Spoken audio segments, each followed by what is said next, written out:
রিমা তার প্রয়াত বাবার পুরনো বাড়িতে এসে উঠেছে, উত্তরবঙ্গের এক নির্জন গ্রামে।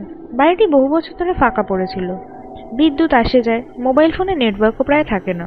ঘরের এক কোণে একটা পুরনো পেতলের টেপ রেকর্ডার পাওয়া গেল। অনেকদিন ধুলোময় পড়েছিল। কৌতূহলবশত রিমা সেটি চালু করলো। রেকর্ডার থেকে ভেসে এলো বাবার কণ্ঠস্বর। রিমা, তুমি যদি এটি শুনে থাকো, বুঝে নিও আমি আর জীবিত নেই। রিমা স্তব্ধ হয়ে গেল। পরক্ষণে আবার শোনা গেল রেকর্ডারটির আওয়াজ। ঘরের আয়নাটির দিকে তাকিও না, সে জানে তুমি এসেছো। রিমার দৃষ্টি চলে গেল ঘরের এক কোণে রাখা আয়নার দিকে। সেটি একটি সাদা কাপড় দিয়ে ঢাকা ছিল, কিন্তু সেই কাপড়টি তখন মেঝেতে পড়েছিল। রিমা আতঙ্কে টেপ রেকর্ডার বন্ধ করতে গেল, কিন্তু রেকর্ডারটি নিজে থেকেই চলতে থাকলো। এবার বাবার কণ্ঠে অন্যরকম একটা শীতলতা। ও তোমার চেহারা নেবে রিমা, কাল সকাল থেকে তুমি আর তুমি থাকবে না। ঠিক সেই মুহূর্তেই দরজায় ধীরে ধীরে শব্দ হলো। রিমা কাঁপতে কাঁপতে বলল, কে?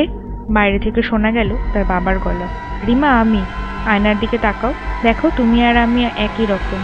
ভিতরে দাঁড়িয়ে থাকা রিমা ধীরে ধীরে আয়নার দিকে তাকালো, কিন্তু আয়নায় তার কোনো প্রতিবিম্বই ছিল না।